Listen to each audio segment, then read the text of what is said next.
세상의 변화를 알아가는 즐거움, 투자로 인생을 바꾸는 사람들, YG클럽. 지금 고정 댓글을 확인하세요. 몇 위까지 했느냐? 저 5위까지 했습니다. 5위까지 했죠. 4위는 참 이거 하기 어려운 건데 네. 엥겔 지수. 아, 우리가 먹는 데 사용하는 경비는 소득의 30%를 넘어가면 안 됩니다. 자, 이거는 1인 가구를 기준으로 하는 건데 좀 요즘 뭐 식재료 물가가 너무 올라가서 사실 이게 좀 쉽지는 않은데 네네. 여러분들이 먹기 위해서 일하냐 아니면 살기 위해서 먹냐 뭐 이렇게 보면 글쎄 잘 모르겠는데 일단은 먹는 거는 뭐 살기 위해서 먹는 것 같긴 한데 네. 가끔은 또 내가 이거 먹으려고 이랬지 뭐 이런 때도 있잖아요. 솔직히. 네네네. 그러니까 여러분들이 원래 엥겔 지수라는 거는 내가 사용하는 지출 중에 먹는 데 쓰는 게 얼마냐인데 그렇게 얘기하면 너무 좀 어려우니까 제가 네. 30%로 정해드렸는데 쉽진 않겠지만 요거 지켜주셔야 저축을 하실 수 있을 거예요. 근데 따지고 보면 월급 한 300만 원 되는 사람도 그러면 식비로 먹는데 90만 원이면 90만 원 안으로 해결이 돼야 되는 거죠. 제가 봤을 때는 조금 그 정도면 뭐 여유 있는 거 아니야 싶긴 한데 또 가끔씩 한 번씩 이게 외식하는 것도 여기에 그렇죠. 포함이. 그리고 여기는 뭐 마트 장 보는 거, 배달시키는 거, 외식, 하여튼 목으로 넘어가는 건 다 해당되는 거예요. 그러니까. 그렇게 따지면 이게 만만한 숫자는 아니거든요. 그리고 아까 그 커피도 여기 넣어야겠네요. 목으로 넘어가는 거 다. 커피는 문화생활이라고 좀 봐야 되니까. 아, 그래요? 예, 뭐, 그냥. 예, 그건 아니고. 그러면은 하여튼간 먹는 거, 엥겔 지수, 이게 소득의 4위죠. 30% 넘지 말아라. 이제 탑 3만 남았는데, 예. 3위는 뭐냐면, 여러분 월 소득의 15% 넘는 주거 비용입니다. 주거 비용이라는 거는 월세나 전세자금 대출, 이자를 이야기하는 거죠. 만약에 직장이 지금 여기처럼 여의도에 있다. 근데 내가 여의도는 섬인데 예. 이 섬에 들어온다는 게 참 쉽지가 않아요. 이 섬으로 진출한다는 게 이 섬은 여기는 대한민국의 섬 중에 제일 비싼 섬인데 이게 그럼 너무 비싸죠. 제가 봤을 때는 초직주 근접을 해버리면은 자기 월급의 그냥 거의 절반 가까이를 월세로 내야 될 수도 있는. 그러니까 제가 얘기하는 거는 여러분 직주 근접을 선호하는 건 알겠는데 너무 초직주 근접은 하지 마셔라. 그러니까 여러분들의 주거 비용이 월 소득의 15% 이내로 들어와야 됩니다. 여의도는 그 오피스텔 월세만 하더라도 장난이 어마어마하죠. 아니죠. 예. 그러니까 여기는 제가 봤을 땐 경기도 외곽에서 출근하면 되지. 근데 이제 제가 우리 청년 세대들한테 가장 권장하는 출근 시간이 있어요. 네. 가장 권장하는 출근 시간은 도어투도어로 1시간입니다. 그러니까 차 안에 있는 시간이 1시간 되면 너무 피곤하고 예. 차 안에 있는 시간 45분, 50분 뭐 이 정도 딱 1시간. 제가 지금 그렇게 하고 있거든요. 제가 이제 집이 서울에 있는데 그 집을 코로나 때 힘들어서 이제 월세를 주고 저는 경기도로 이사 갔어요. 그래서 이제 한 3년째 되고 있는데 제가 출퇴근해 보니까 그전에는 집에서 사무실이 3km도 안 떨어져 있었거든요. 그래서 이제 가까웠는데 지금은 33km거든요. 근데 1시간 정도의 출근 시간, 근데 이제 막 지하철에 막 이런 건 아니고 그냥 번호 4자리 그 좌석 버스를 타니까 네네. 그냥 차 안에서 한 40분 정도 있는데 그 시간이 진짜로 명상과 사색과 뭔가 영감이 떠오르는 시간이더라고요. 그래서 왜냐하면 차창 밖으로 보이는 어떤 풍경을 보면서 생각도 하고 차창 밖에 뭐 파리바게뜨가 보이면 파리바게뜨 저 사장님은 얼마 벌까? 임대료 저거 얼마일까? 그 다음에 저기 알바 3명 돌리고 얼마 남을까? 뭐 맨날 이런 생각을 네네네. 하는데, 네.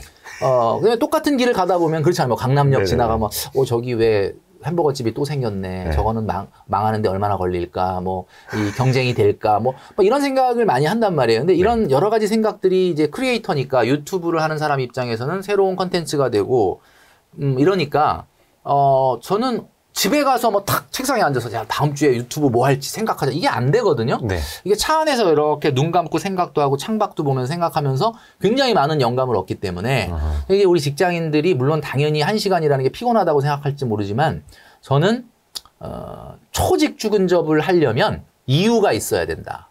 초직주 근접을 해서 막 돈이 그렇게 많이 왕창 나가는데 그럼 그렇게 해갖고 출퇴근 시간에 한 2시간 절약이 됐다. 그럼 절약한 시간으로 뭐 하냐? 이렇게 물어보면 잔다. 예. 친구들 만나러 나간다. 그냥 쉰다. 이러면 이거는 아니다라는 거죠. 그래서 요걸 여러분들이 좀 어떻게 생각하실지 모르겠지만 저는 이제 뭐 그렇게 생각합니다. 그래서 초직주 근접만큼은 좀 피해라. 이런 얘기죠. 주거비가 월 소득의 15%를 넘어서는 안 된다. 네. 예. 2위는 선결제 할부하고 떠나는 해외여행. 제가 그냥 오늘 아예 Y스트리트 시청하시는 분들에게 정해드리려고 그래요. 어떻게요? 여행 경비를 정해드릴게요. 아, 여행 경비? 그러니까 이게 고민이 많으시잖아. 이건 뭐 어느 정도나 가야 되냐. 제가 딱 정해드릴게요. 예. 보너스 상여금 다 얹어가지고 월평균 딱 낸 월소득 있죠. 월평균 소득. 예. 그 월평균 소득의 50%에서 100% 사이에서 결정하시면 돼요. 50에서 100% 사이? 자, 그러면 이제 보너스까지 다 해갖고 월평균 소득이 400이다. 네. 그러면 이 사람은 최대 400만 원 연간 경비 아니면 200만 원. 여행을 별로 안 좋아하면 200. 진짜 막 여행 아니면 안 된다 그러면 400. 그냥 평균이면 300 정도 쓰면은 딱 맞아요. 300만 원이 여행 경비면은 1년에 해외여행 그래도 갈 수 있지 않습니까? 그럼요. 충분히 이거는 가죠. 이제 혼자 기준이잖아요.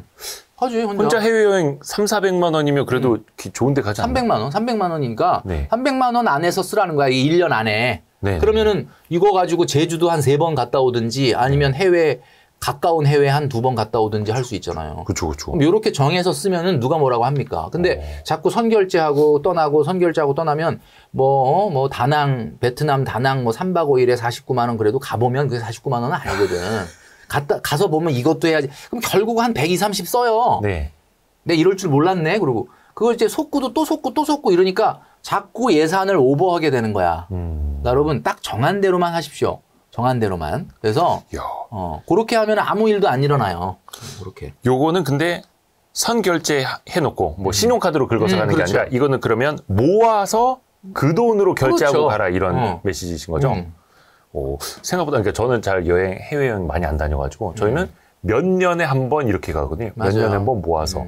저도 올해 여름 휴가 가족 중에서 예. 와이프하고 아들, 딸만 갔어요. 저는 못 갔어요. 왜냐면 집에서 이제 강아지 보고 있었어요. 왜냐면 뭐 스케줄을 소화를 해야 되니까 3박 5일도 비울 수가 없더라고요. 그래서 아버지는 돈 벌게 그것도 안 되고. 너희끼리 근데 나는 그게 막 너무 가고 싶은데 아우 너네만 가 이거 아니야. 네. 나는 너무 좋았어. 그 3박 5일 혼자 있는 게 그냥 너무 좋더라고요. 그래서 나는 정말 괜찮았던 것 같아요. 나는 그렇게 네. 막 비행기 타고 가서 막 외국에 가서 그 시간이 나는 그렇게 저는 모르겠어요. 그러니까 TV로 남들 여행 다니는 거 이게 대리 만족하시고 네. 막.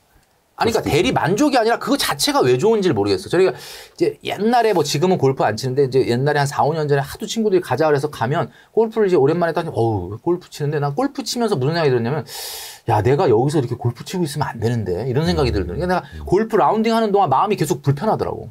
왜냐면 하루 종일 시간 다 하루 뺏기죠. 종일 그 뭐 하는 건가 이런 생각이 드는 거예요. 왕복 한 3시간 운전하고 왔다 갔다 그러니까 하고. 돈 쓰고 예.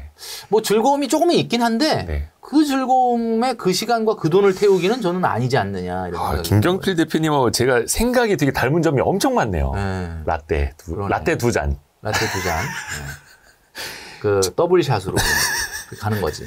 1위가 뭔지 아십니까, 여러분? 1위는 이거 셀 것 같은데. 지금 9개 모두를 능가할 정도로 강력한 저축 방해 요소입니다. 네. 이게 그러니까 어떻게 보면 이 1번을 안 하는 것만 해도 사실은 대단한 거거든요. 그래요? 대한민국에서 청년들이 자기 소득의 9개월 이상 되는 차를 타는 겁니다. 자동차. 월소득 9개월 이상의 차량. 제가 왜 9개월이라고 했냐면 원래는 6개월인데 워낙 요즘 차종에 대한 인플레이션이 심하니까 차값 엄청 비싸요. 그러니까 이제 원래는 6개월 정도가 맞아요. 자기 소득의 6개월. 그러니까 예를 들면 내가 500만 원을 번다. 네. 그러면 6개월이면 3천만 원 정도 되는 차를 타는 게 맞아요. 그리고 400 이하는 차를 사면 안 돼.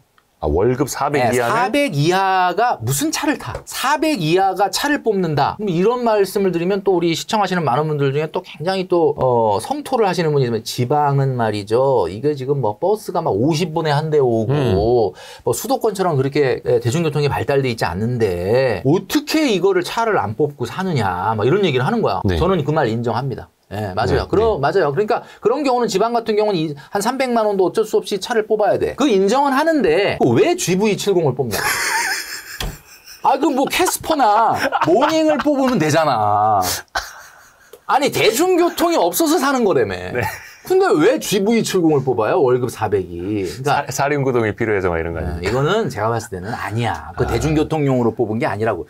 자, 여러분. 월급의 9개월 이상 되는 차를 탄다는 거는 본인의 월소득의 10% 이상을 교통비로 써버리겠다는 얘기인데, 미래에. 네네네. 그러면 월소득의 10% 이상, 15%를 교통비로 쓴 사람이 무슨 저축할 수 있겠습니까? 그렇죠. 그리고 이게 차라는 게 우리가 착각하는 게 뭐냐면, 착각하는 게 차를 뽑으면서 사람들이 대부분 계산해 보는 게 유지비를 계산하고. 예. 내 월급이 지금 이 영상 보시는 많은 분들 잘 들어보세요. 청년 세대 중에 400만 원 월급이 제일 애매해.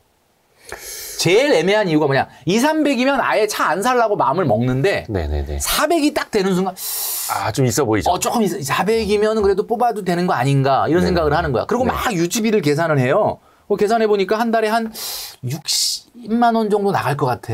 그러면 내가 뭐 커피 좀 안 뽑아 먹고 옷 좀 덜 사고 말이야. 친구 좀 덜 만나고 타도 되는 거 아니야? 그리고 이제 덜커덕하고 차를 사는 거예요. 네네네.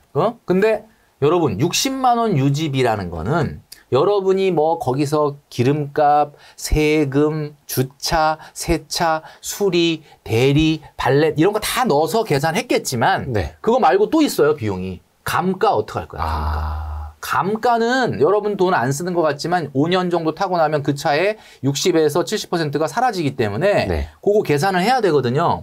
그러면은 여러분 계산한 금액이 무조건 곱하기 1.5배입니다. 그럼 예를 들면 내가 한 50, 60 들어갈 것 같은데 그러면 120, 30이에요. 그 월급 400인 사람이 GV70을 딱 뽑아서 타면 150이 날아가는 거거든. 감가까지 따지면. 그럼 여러분 생각해 보세요. 그럼 그 사람은 갑자기 월급이 400에서 250 되는 거야. 근데 그 사람이 그러면 그것만 쓰나? 차를 주말에 고이 모셔놓나? 끌고 나가잖아요. 나가려면 또 누굴 만나야 되지. 전화 나와 만나지. 만나서 뭐 그냥 뭐 물만 마시나? 아니잖아요. 그쵸. 그러니까 이게 차는 말이죠, 여러분. 절대로 물론 차가 교통수단 그 이상의 어떤 뭐가 있다는 건 알기는 아는데 만족감과 행복감. 그런 게 있는데 그거는 400 이상만 생각하시고 그 대신에 되도록이면 6개월 이내 아무리 백보 양보하더라도 9개월 이내의 차량을 타셔야 된다라는 걸 말씀드려요. 이게 안 되면요. 그 어떤 것도 할 수가 없어요. 근데 사실 한 40대들 눈에는 G80, GV80이 들어오고 20, 30대한테는 G70, GV70이 그렇게 예뻐 보인대요. 이게 왜 그러냐면 그 김경필 멘토가 한 2, 3년 전부터 그 차량 계급도라는 걸 그렇죠. 그 엄청 유명한 짤 아닙니까? 짤이 있지 않습니까? 그걸 만들고 나서 원래는 400, 500 벌어도 이 청년 세대가 BMW 벤츠를 뽑으려고 했었는데 하도 그 짤이 돌아다니니까 뭔가 내가 지금 BMW 벤츠를 뽑으면 카푸어로 낙인 찍힐 것 같아요. 그러니까 안 되겠다 생각하고 좀 낮추려고 하는데 아반떼 타기는 간지가 안 나는. 그래서 선택한 게 GV70이에요. 그래서 GV70이 제일 인기가 있다고 하더라고. 400, 500대에서 월급. 그러네. 옛날 같았으면 그냥 저기 뭐 아반떼 끌고 다니고 좀 마우라의 구멍 좀 뚫고. 그렇죠. 그랬을 때 이제는 제네시스로 간다. 야, 이게 사실 근데 이거는 어떻게 보면은 여성분들은 조금 그래도 차량에 대한 자극이 좀 덜 할 수는 있어요. 조금 덜하죠. 근데 이제 여성분들은 대신에 남친이 좋은 차를 타면은 굉장히 좋아하는데 여러분 아시겠지만은 남친이 이렇게 본인 소득에 비해서 너무 과도한 차를 탄다. 그러면 저는 제가 봤을 때는 그거는 손절해야 됩니까? 빨리 헤어지시는 게 낫다. 저는 그렇게 말씀드리고 싶어요. 그래요? 근데 약간 그런 거 있어요. 연애한 지 몇 개월 안 됐어. 그럼 남친이 좋은 차 뽑으면 좋아해. 좋아하죠. 근데 한 3, 4년 연애하고 결혼까지도 생각을 하고 있는데 비싼 차 뽑는다 이게 등짝 때리는 거죠. 그렇죠. 그러니까 한마디로 말해서 엄마가 좋아한다 그러면 그 행동은 해도 되는 거예요. 근데 여친이 좋아한다 그러면 그 행동은 다시 생각해 봐야 돼요. 그죠? 엄마 나 400인데 GV70 못 봤어. 그러면 잘했네, 좋다, 멋있다 이렇게 얘기 안 해. 야, 너무 이러죠. 그거 엄마가 정확한 거예요. 이야, 절대 하지 말아야 할 10가지 소비. 물론 이것도 나이대나 뭐 소득대 조금씩 이제 생각은 다를 수는 있을 텐데, 요거는 일종의 바이블로 우리가 간직을 좀 해야겠습니다. 이 10가지를 여러분들이 만약에 안 한 용기가 있다고 생각해 보세요. 진짜 안 해놔, 10가지. 그러면 이 10가지를 안 하는데 그 사람이 돈을 못 모을까요? 모으죠. 근데 희한하게도 이 10가지를 다 안 하는데도 돈을 못 모으는 사람이 3종류가 있습니다. 그래요? 신기하죠? 이거 10가지를 하나도 안 하는데도 돈을 못 모아. 전혀. 그 3부류가 누구냐? 첫 번째는 애완견을 키우거나 고양이를 키우면 이 10가지를 다 안 하는데도 돈을 못 모으는 거야. 진짜. 여러분, 내가 경제적으로 독립이 안 됐는데 도대체 자식을 어떻게 키웁니까? 이게 강아지나 고양이가 자식이거든요. 거의 자식이죠. 자식이고. 제가 키워서 잘 아는데 저는 우리 자식보다 더 이뻐요. 난 솔직한 얘기로. 또 돈도 많이 들어가고. 돈도 많이 들어가고. 그래서 그런 게 있고 그다음에 두 번째는 주식 투자라는 거예요. 주식 투자를 진짜 지금 시장에 주식 숫자가 많냐 바보 숫자가 많냐 그 싸움인데 사실 정말 뭐 아무것도 모르고 그냥 무대뽀로 막 주식 투자를 하는 거야.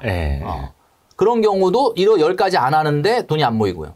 요거는 이제 무대뽀로 하시는 분들입니다. 무대뽀로 그렇죠. 하시는 분들. 네. 그다음에 세 번째는 뭐냐면 애완견도 안 키우고 주식 투자도 안 하고 네. 지금 방금 말씀드린 10가지 다 안 해. 근데도 돈이 안 모여. 어떤 분이냐? 12조를 합니다. 12조가 뭐예요? 11조의 2배를 어디다가? 뭐 예를 들면 본인의 이제 뭐 절이 됐든 교회가 됐든 성당이 됐든 그러니까 내가 만나본 분들 중에는 너무 과도하게 기부금을 내는 분들이 또 있어요. 오, 그래요? 그러니까 이게 뭐냐면 이런 거지. 부모님을 부양하기 위해서 내 돈을 많이 쓴다든지 또는 뭐 헌금이나 또는 이제 절에 어떤 뭐라 그러죠? 그 기부금을 좀 많이 낸다든지. 근데 네. 이게 종교적 신념으로 하는 거니까 너무 뭐라고 비난할 수는 없는 거예요. 너무 좋은 건데 네. 문제는 너무 기쁜 마음에 해야 되는데 제가 이렇게 슬쩍 얘기를 나눠 보면 너무 괴롭다는 거야. 근데 괴로우면 안 하면 되잖아. 근데 이게 무슨 약간 의무감 비슷하게 문화가 돼서 하는 분들이 있거든요. 근데 저는 그거는 아니라고 보거든요. 근데 아마 뭐 신이 네. 뭐 예를 들면 교회 같은 경우는 하나님이 기뻐하진 않을 거예요. 그러니까 내가 기쁜 마음에 기부금을 하는 게 아니라 막 내면서도 이러면 그걸 하나님이 좋아할 리가 없지. 저는 그렇게 생각하거든요. 그래서 뭐 이거는 그러면 하던 거니까 하지 마라 이런 얘기가 아니라 그쵸. 안 모이는 케이스 중에 그런 게 있더라. 요거 말고는 무조건 돈이 모입니다. 그러니까 그냥 어느 정도 수입이 되는 직장 꾸준히 다니고만 그렇죠. 한다면 네네.